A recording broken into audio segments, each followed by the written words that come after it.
question 5 gives us this curve. Y is equal to ax over 3x plus b.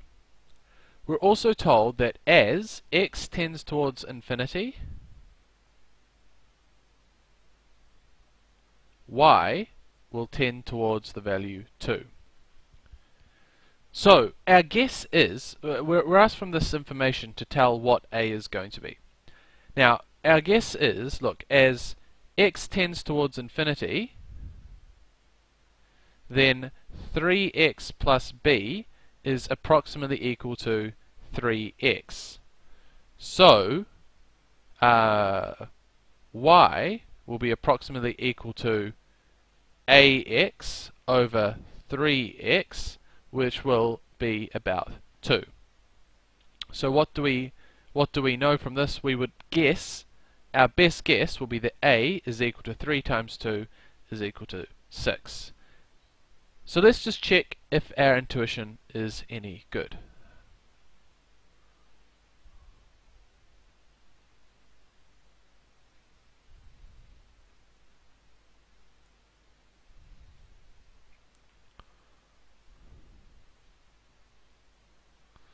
So, to check this for sure, we can either do it by long division, or what we could do is we could say, well, we know that y, if after long division, it will look in this form. Y is equal to 2 over some constant, y is equal to 2 plus some constant over 3x plus b. So from this we can rearrange and get that this is 6x plus 2b over 3x plus b plus k over 3x plus b. Then combining the two, we get 6x plus 2b plus k over 3x plus b. Now, we don't want this stuff here, right? This stuff is not good.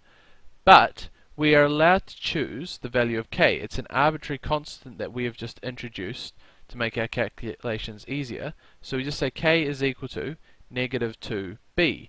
That way this whole term is going to disappear and leave us with a 0 that we see up there. So if this is negative 2b and this is equal to negative 2b. So then this term disappears and we see that indeed, from this we can see that a equals to 6. So using this information, we're asked to sketch a couple of curves. The first curve being if b is equal to 1, and the second curve being if b is equal to negative 1. So let's open some axes. Don't save. Right. So let's use a scale of 2 dashes per unit. 3, 4, 5, minus 1, minus 2, minus 3, minus 4.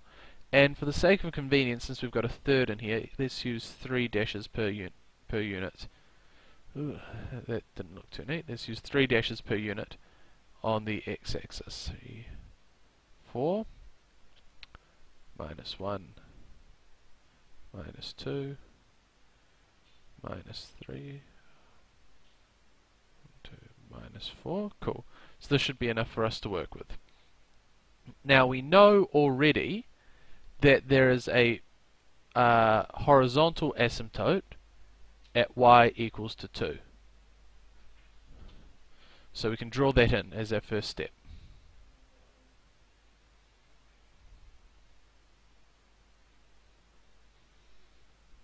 So there we go. Cool. We also know the equation of our curve is y equals to 6x over 3x plus 1.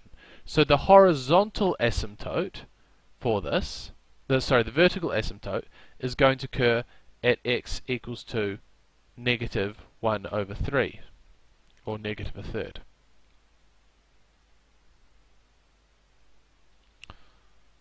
So let's just draw that in now. So now we've got our two asymptotes. Okay, Next thing we probably want to check is the intercept. So what happens when x equals to 0? Well then y equals to 0. So we get this point 0, 0. And we can see, and a bit of looking at this will tell us that this is in fact the only intercept that there is. Okay, so what can we do from this? Well, we can also start plotting a couple of points to give us the general idea of the curve, but we know roughly what it's going to look like.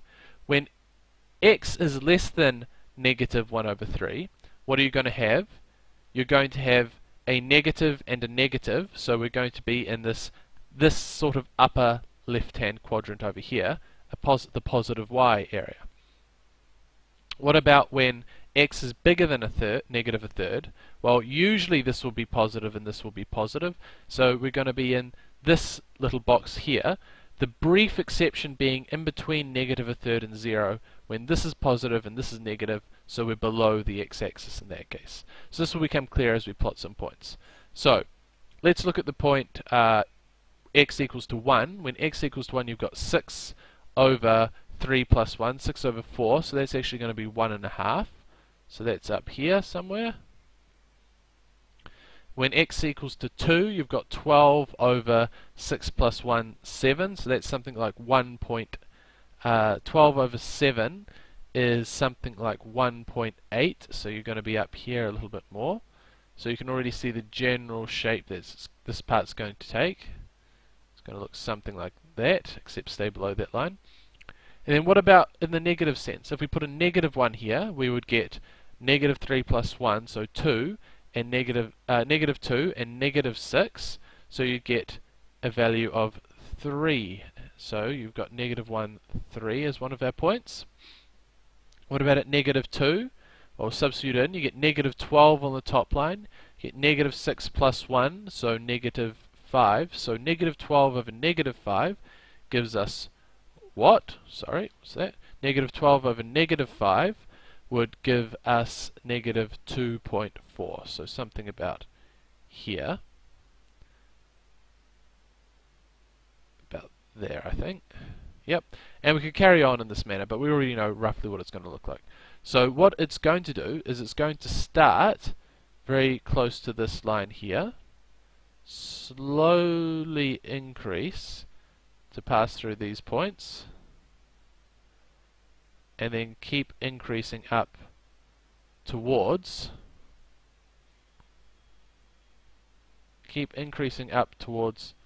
positive infinity, but always getting closer and closer to this asymptote. So again, I expect yours to be a bit neater than this because you're not going to be drawing on a computer. So what about here? Well, it's going to start very small and negative. So we'll start very small and negative.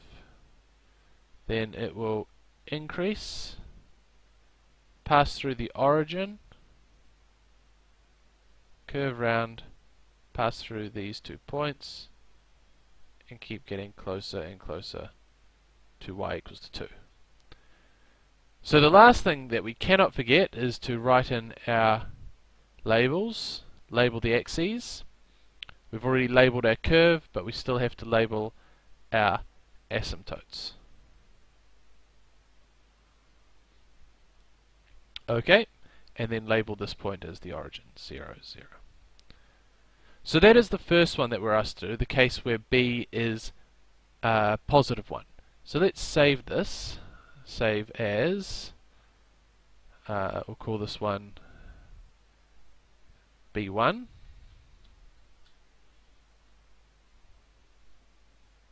I guess that's okay. Cool. And let's reopen our axes here. So now we're asked to sketch, instead of b equals to 1, we're asked to sketch y is equal to 6x over 3x minus 1. So where b is equal to negative 1. Now, the asymptote at y equals to, sorry, let's write in some numbers again first. So this is our 1, 2, 3, 4, minus 1, minus 2, minus 3, minus 4, 1, 2, 3, 4, minus 1, minus 2, minus 3, minus 4. Okay. So, our asymptote at y equals to 2 remains unchanged, so we can sketch that in.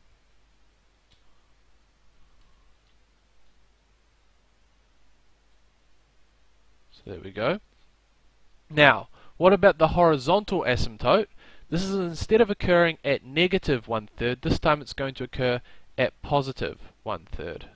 So let's put that in here.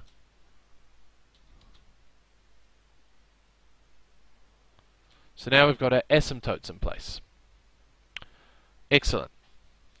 So, what next? Well, again, we can see that this curve is going to pass through the origin, because you can substitute in x equals to 0, and it's going to pass through this point 0, 0.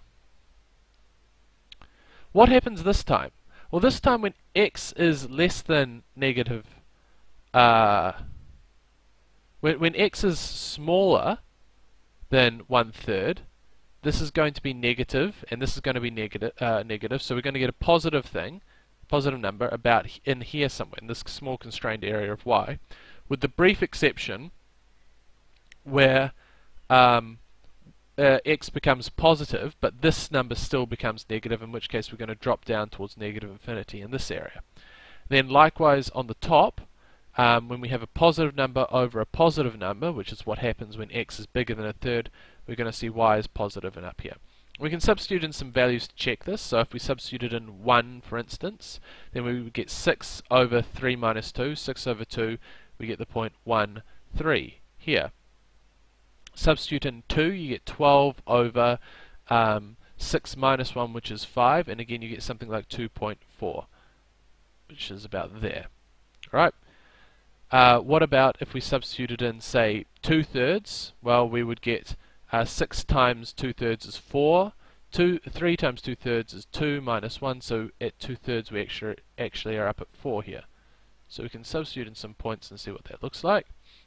And likewise in the negative direction, if we put in negative 1, we would get negative 6 over negative 3 minus 1, so negative 4. Negative 6 over negative 4 is positive 1.5, so about here, about there. Put in negative 2, you get negative 12 over minus 6 minus 1, which is negative 7, which is about 1.8, I believe. So that's going to be about there. So what is this curve going to look like? It's going to start very close here, starting very close, slowly decreasing, passing through these points,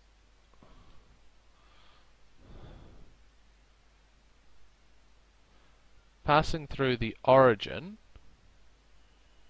and then decreasing swiftly to negative infinity. Again, I'd want you guys to have a smoother curve than this, but I'm drawing on a computer, so it's a little difficult. Up here, you'd have a similar situation where it comes down, passes through all of these points, and then settles on y is equal to 2. So again, we aren't quite finished. We have to remember to label our axes and also label our asymptotes. So this is y equals to 2, x is equal to positive 1 over 3. So we're going to save this as something as well, save as a PNG, and let's call this b minus 1. Yeah, so that's fine. The final part of the question asks us to suggest a geometric transformation that could transform this curve onto this curve. Now, looking at them side by side, we see a lot of similarities. We see that they've both got these asymptotes here and here, but that they're on the x values have changed, but the y values are invariant. And similarly, you look at the shape of the graph. This one goes up, and this one is always going down and down, right? So what is our best guess? Our best guess would be that this is just a reflection on the upon the y-axis. So we can test our intuition on this, because we know a reflection replaces x with minus x. So let's see what would happen. Let's start with A. So this is our A. A was 6x over 3x plus 1. So now we're going to reflect A about the y-axis. And what do we get? Well, we replace x, every x that we see, with minus x. So we get 3 negative x plus 1. So what does this equal? This equals to negative 6x over negative 3x plus 1. Now we can pull the negative signs out, so this is negative 6x over negative 3x take 1, because we didn't have a negative here to start with, so when we pull it out the front, this becomes negative. And now these minus signs here are going to cancel each other away, and we're left with 6x over 3x take 1, which is precisely our second graph B. So we can say that a reflection about the y-axis transforms A into B. So let's write that out. Therefore, a reflection about the y-axis transforms A to